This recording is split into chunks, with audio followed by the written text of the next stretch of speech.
তোমালোক ছবি আহিছানে? ছবি ভালে আছা ন? এইকেইদিন তোমালোকৰ ক্লাছ কেইটা ভালকে ল'ব পৰা নাছিলো, মোৰ কিবা পাৰ্চনেল প্ৰব্লেম থকাৰ কাৰণে। এতিয়াৰ পৰা তোমালোকৰ ক্লাছটো ৰেগুলাৰ হ'ব, তোমালোকে ৰেগুলাৰ ক্লাছটো কৰিবা। আৰু ভিডিঅ'খিনি যিখিনি হ'ব গোটেইখিনি ৰেকৰ্ডেড ভিডিঅ' হ'ব, এইটো ইউটিউবত আপলোড কৰি দিয়া হ'ব, তোমালোকে তাতো ভালকৈ চাব পাৰিবা ইচ্ছা কৰিলে। আজি তোমালোকক যিটো ক্লাছ আৰম্ভ কৰিম সেইটো হৈছে তোমাৰ চিম্পলিফিকেশ্যন, যিটো সৰলীকৰণ বুলি কওঁ বা সৰল কৰা। আৰু এইকেইটা প্ৰশ্ন এনেকুৱা প্ৰশ্ন যিকেইটা প্ৰশ্ন বিভিন্ন কম্পিটিটিভ পৰীক্ষাত অহা প্ৰশ্ন, তাৰ পৰা মই কালেক্ট কৰিছোঁ।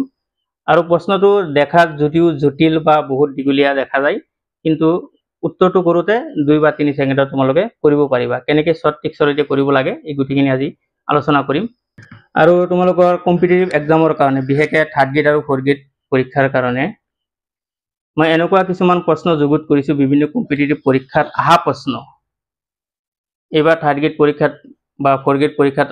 অহাৰ খুবেই সম্ভাৱনা আছে। সেইখিনি প্ৰশ্ন গোটেইখিনি এনেকৈ আলোচনা কৰিম যাতে তোমালোকে বহুত দীঘলীয়া প্ৰশ্নৰ উত্তৰ যিখিনি কনচেপ্টৰ পৰা দিয়া হৈছে 2 বা 3 ছেকেণ্ডত কেনেকৈ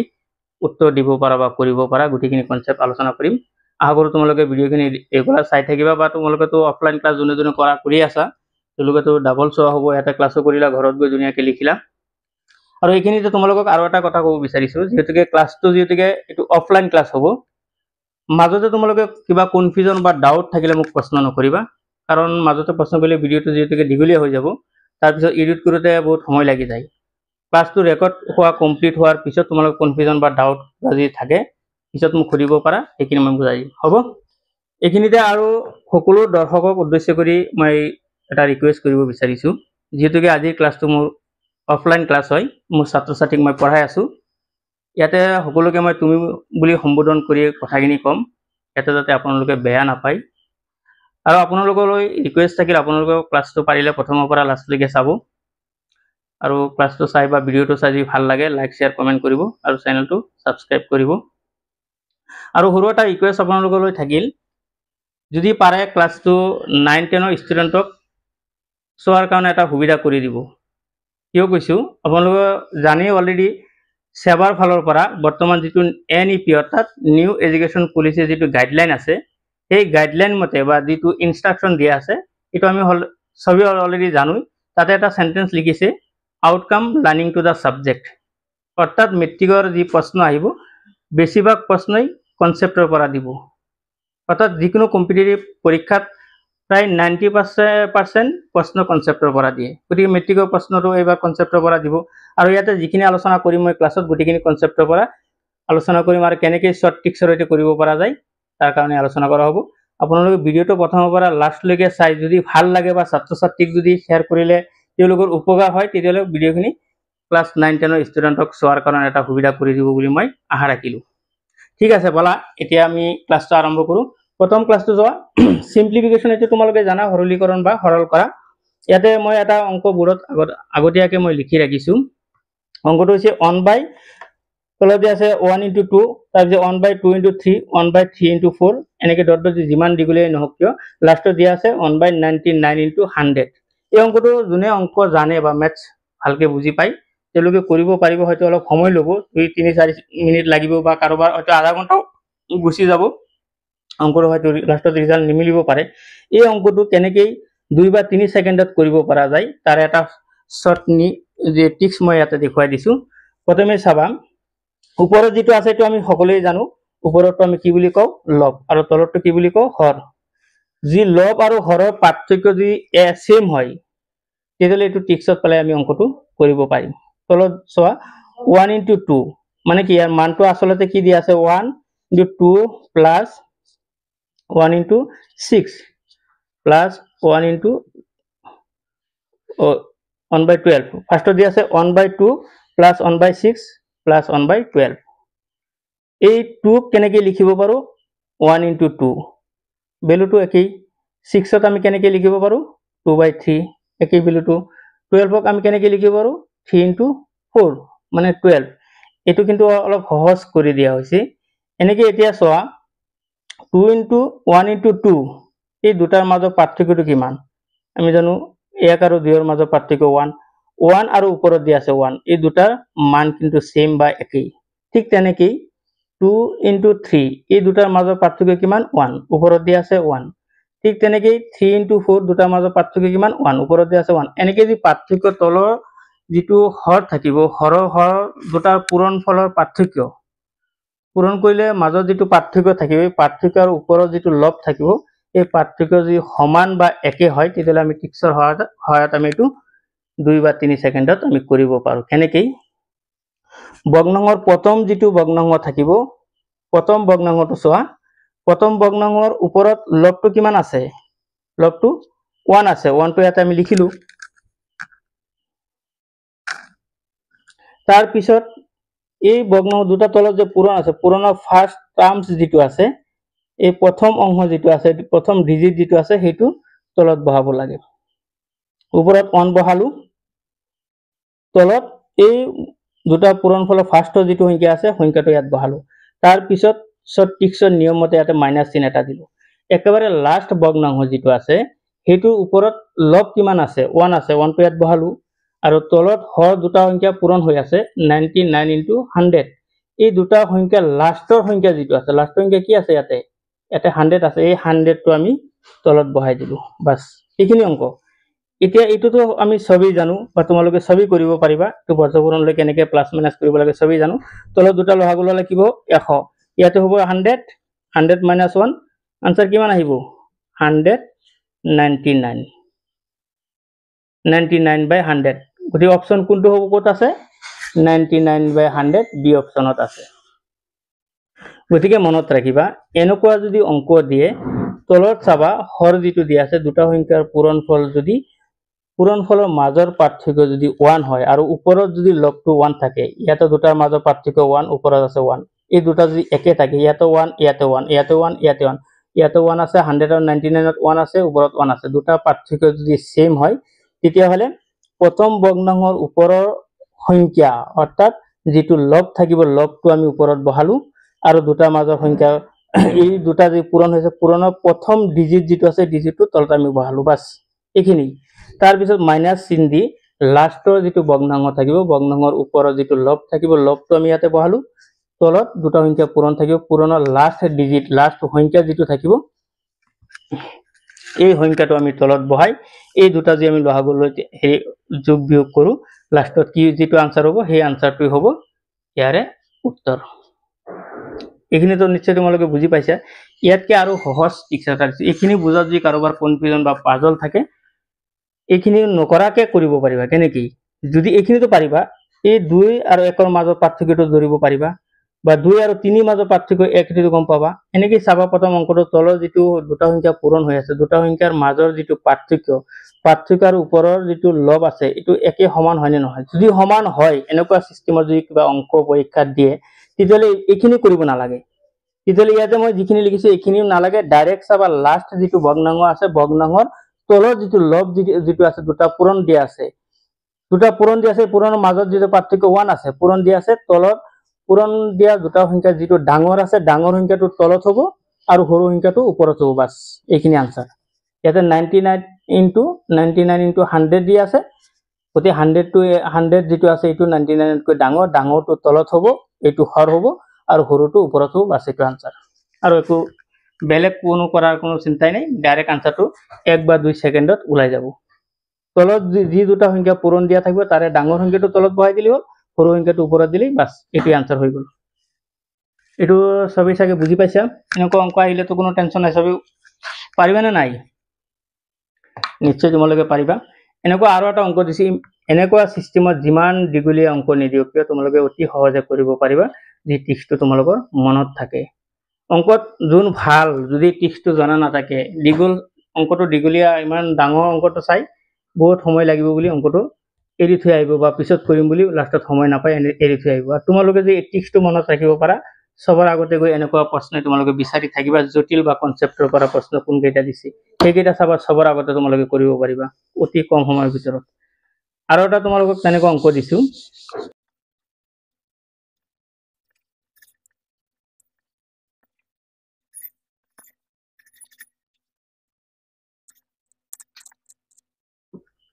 এই অংকটো যদি পৰীক্ষাত এটো কিন্তু পৰীক্ষাত আহা প্ৰশ্ন যিকোনো এটা কম্পিটিটিভ পৰীক্ষাত আহিছে তাৰ পৰা মই কালেক্ট কৰিছোঁ। এই প্ৰশ্নটো যদি পৰীক্ষাত দিয়ে এইটো যদি শ্বৰ্ট ট্ৰিক্স জনা নাথাকে যিকোনো মানুহে ক'ব ইমান দীঘলীয়া অংক কৰোঁতে হয়তো লাষ্টত উত্তৰটো ওলাব কিন্তু বহুত সময় লাগিব। এইটো পিছত কৰিম বুলি লাষ্টত সময় নাপায় হয়তো এৰি থৈ আহিব বা প্ৰথমে চাই পেলাই এনেই বাদ দিব যে ইমান ডাঙৰ অংক দিয়ে নেকি, এনেই এৰি থৈ আহিব। আৰু যোনে এই ট্ৰিক্সটো জনা থাকিব চবৰ আগতে এই অংকটো কৰিব, কাৰণ ইয়াত এই অংকটো কৰোঁতে 2 বা 3 ছেকেণ্ড সময় নালাগে, লগে লগে আনসাৰ ওলাই যাব। এইটো কেনেকুৱা, এইটো আমি জানো এইটো চিষ্টেমেটিক ডাইৰেক্ট দিয়া আছে, সেইটো কিন্তু অলপ সহজ কৰি দিয়া আছিল, পূৰণ তলত কৰি দিয়া আছিলে, এইটো কৰি দিয়া নাই। গতিকে এইটো আমি পূৰণটো যদি এনেকৈ যি কৰোঁ 2ক আমি কোন দুটা সংখ্যাৰে পূৰণ কৰিব পাৰোঁ, আৰু পূৰণ কৰোঁতে তলত কিন্তু এটা ক্ৰমিক নাম্বাৰ হিচাপত আহিব। 1 ইনটু আমি 2 লিখিব পাৰোঁ 2ক, ইয়াতে 2 ইনটু আমি 3 লিখিব পাৰোঁ, ইয়াতে আমি কি লিখিব পাৰোঁ 3 ইনটু 4 লিখিব পাৰোঁ, ইয়াতে 4 ইনটু 5 লিখিব পাৰোঁ, ইয়াতে 5 ইনটু 6 লিখিব পাৰোঁ, ইয়াতে 6 ইনটু 7 লিখিব পাৰোঁ, ইয়াতে 7 ইনটু 8 লিখিব পাৰোঁ, ইয়াতে 8 ইনটু 9 লিখিব পাৰোঁ, ইয়াতে 9 ইনটু 10 লিখিব পাৰোঁ, ইয়াতে 10 ইনটু 11 লিখিব পাৰোঁ, ইয়াতে 11 ইনটু 12 আমি লিখিব পাৰোঁ, 11 ইনটু 12 লিখিব পাৰোঁ। 11 আৰু 12 পূৰণ কৰিলে 132 হয়। এনেকুৱা এতিয়া যদি আমি হিচাপ কৰোঁ দুটাৰ মাজত পাৰ্থক্য যিটোকে 1 ওপৰত আছে 1, এই দুটাৰ মাজত পাৰ্থক্য 1 ওপৰত 1, গতিকে এইটো আনসাৰটো কি হ'ব, প্ৰথম যিটো ভগ্নাংশ আছে তাৰে ওপৰত যিটো লব আছে লবটো আমি ওপৰত লিখিলোঁ, তলত কি আছে এই যিটো দুটা সংখ্যা পূৰণ আছে পূৰণ ফলৰ ফাৰ্ষ্ট সংখ্যা যিটো আছে 1 আছে, 1টো আমি তলত বহালোঁ, তাৰপিছত মাইনাছ চিন এটা দিলোঁ, লাষ্ট ভগ্নাংশ যিটো আছে ভগ্নাংশৰ লাষ্ট যিটো পূৰণ ফলৰ লাষ্ট সংখ্যাটো কিমান আছে 12 আছে, 12 আছে, এই 12টো আমি তলত বহালোঁ, ওপৰত কিমান দিয়া আছে 1 দিয়া আছে, 1টো আমি ইয়াত বহালোঁ, এই 1টো আমি ইয়াত বহালোঁ, আৰু এই দুটা সংখ্যা পূৰণ হৈছে, পূৰণ হৈ থকা এই ফাৰ্ষ্টৰ ডিজিটটো আমি ইয়াতে বহালোঁ, মাইনাছ ওপৰৰ ভগ্নাংশ যিটো তোমাৰ হেৰি আছে লব আছে, লবটো আমি ওপৰত দিলোঁ, লাষ্টৰ ডিজিট যিটো আছে পূৰণ হৈ থকা লাষ্টৰ সংখ্যা যিটো আছে 12 আমি তলত দিলোঁ। এইটো যদি তেনেকৈ আমি হেৰি কৰোঁ কি হ'ব answer 12 minus 1 is equal to কি হ'ব, তলত 12 থাকিব, ইয়াতে 11 থাকিব। বাছ এইটো যি মনত নাথাকে, যদি সংখ্যা দুটা তলৰ পূৰণ হৈ থকা সংখ্যা দুটা পাৰ্থক্য যি 1 হয় আৰু ওপৰত যি 1 থাকে দুটা যদি সেম হয়, তেতিয়াহ'লে ডাইৰেক্ট আমি এইখিনি নকৰাকৈ লাষ্টৰ যিটো দুটা সংখ্যা পূৰণ হৈ আছে পূৰণ হৈ থকা ডাঙৰ সংখ্যা যিটো আছে সেইটো আমি তলত লিখিলোঁ, লাষ্টৰ 11 ইনটু 12 লিখা আছে, গতিকে 12টো ডাঙৰটো আমি তলত বহালোঁ আৰু 11টো সৰু এইটো আমি ওপৰত বহালোঁ, এইটো হৈছে আনসাৰ। আৰু বেলেগ একো কৰিব নালাগে, ডাইৰেক্ট বেছি সময় নালাগে, 2 বা 3 ছেকেণ্ডত ওলাই যাব। লাষ্টৰ দুটা সংখ্যা পূৰণ হৈ আছে, কিমান হৈ আছে 11 ইনটু 12, 12টো যিহেতুকে ডাঙৰটো তলত বহালোঁ আৰু সৰুটো ওপৰত দিলোঁ, বাছ হৈ গ'ল। ইয়াতে হয়তো তোমালোকে ইয়াতে আৰু এটা অংক কৰাই লওঁ, আৰু এটা কনচেপ্ট ক্লিয়াৰ হোৱাৰ পিছত আৰু এটা নিয়ম মই বুজাই দি আছোঁ।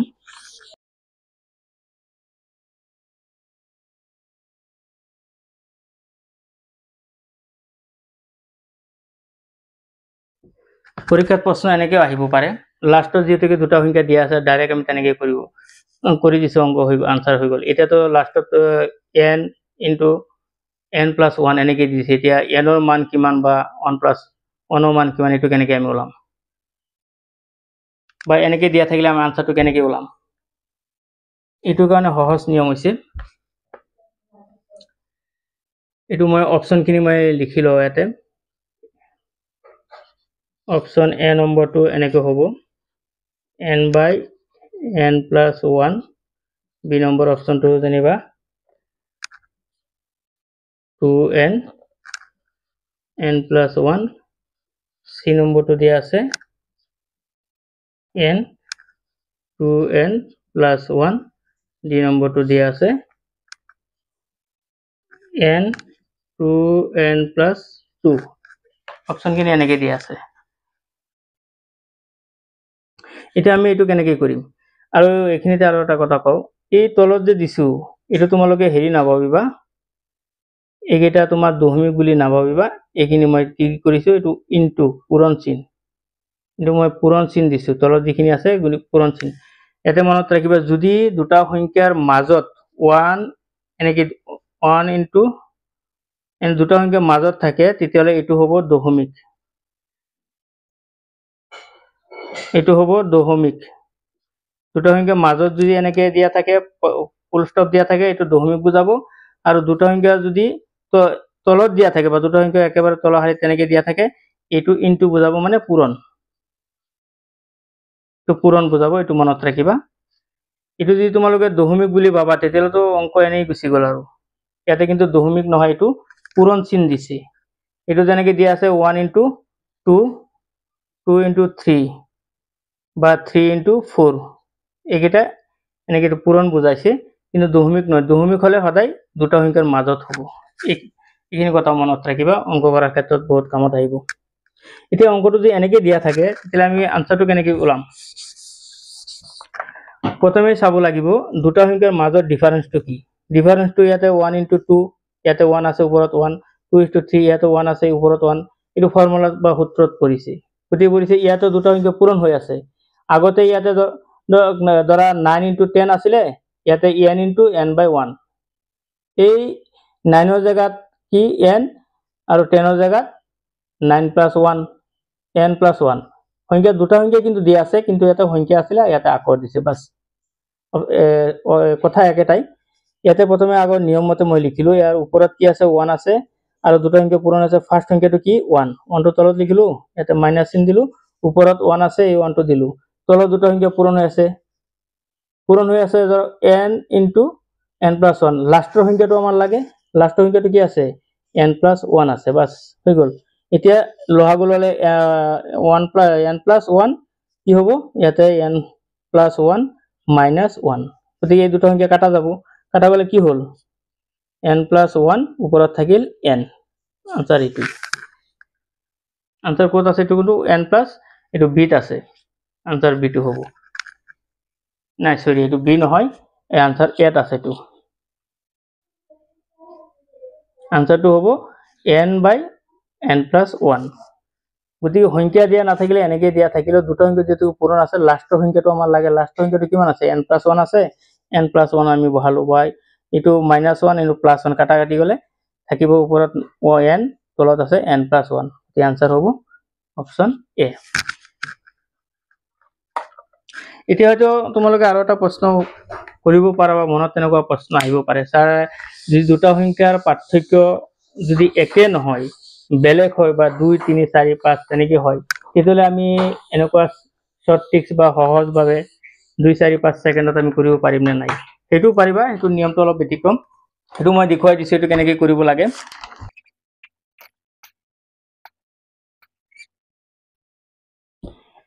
সাপোজ এনেকুৱা অংক পৰীক্ষাত দিলে,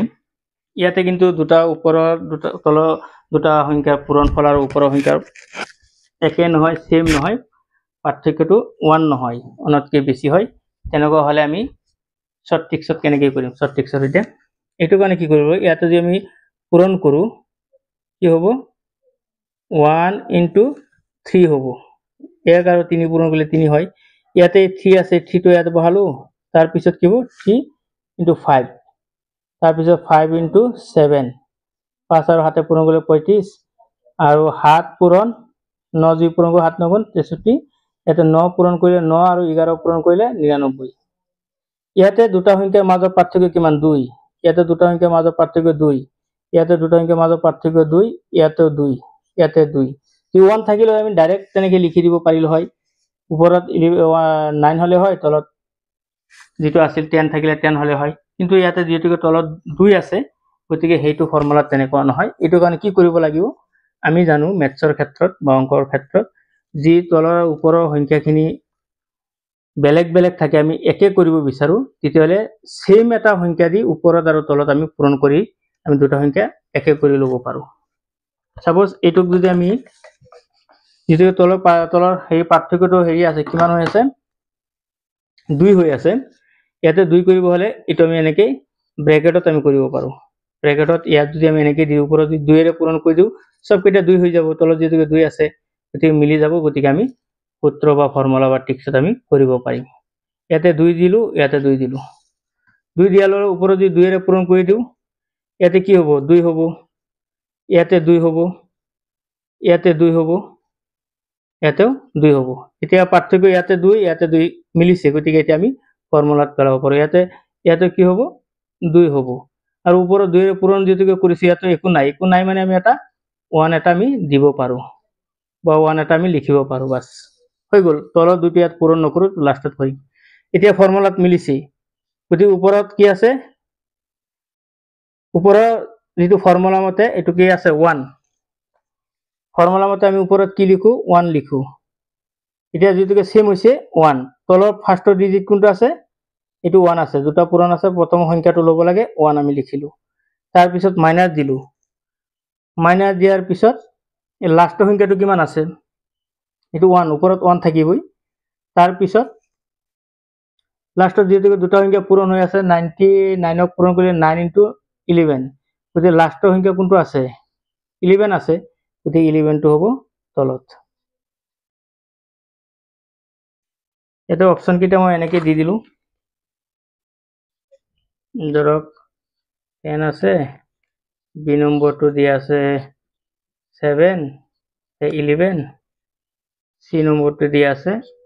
9/11 ডি নম্বৰটো দিয়া আছে 5/11 এনেকৈ অপচন দিয়া আছে আৰু এখিনি মই লিখিলো এখিনি শৰ্ট ট্ৰিক্সৰ ফৰ্মুলা মতে এখিনি মই লিখিলো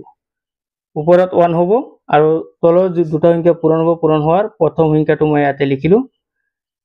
1 লিখিলো তাৰ পিছত মাইনাস চিন দিলো তো ফৰ্মুলা মতে ওপৰত 1 হ'বই তাৰ পিছত দুটা সংখ্যা পূৰণ হৈ আছে তলত ডাঙৰ সংখ্যাটো ইয়াত আহিব লাষ্টৰ সংখ্যাটো 11 আছে 11 টো মই ইয়াতে দিলো ইয়াতে লাষ্টত কি আছে 1/2 আছে এটো ইয়াত পূৰণ হৈ আছে ইয়াতে 1/2 পূৰণ দি দিলো এতিয়া আমি এই দুটা যদি আমি তেনেকৈ লহাগলৈ বিয়োগ কৰো তলত 11 হ'ব ইয়াতে কিমান হ'ব 11 - 1 আনসার আৰু ইয়াতে যেটোকে পূৰণ হৈ আছে হাফ আনসাৰ কিমান হ'ব এটো তলত হ'ব 11 ওপৰত হ'ব 10 পূৰণ ইয়াতে হাফ হৈ আছে এই 2 এৰে যদি আমি 10ক কাটি দিও কিমান বাৰ যাব 5 বাৰ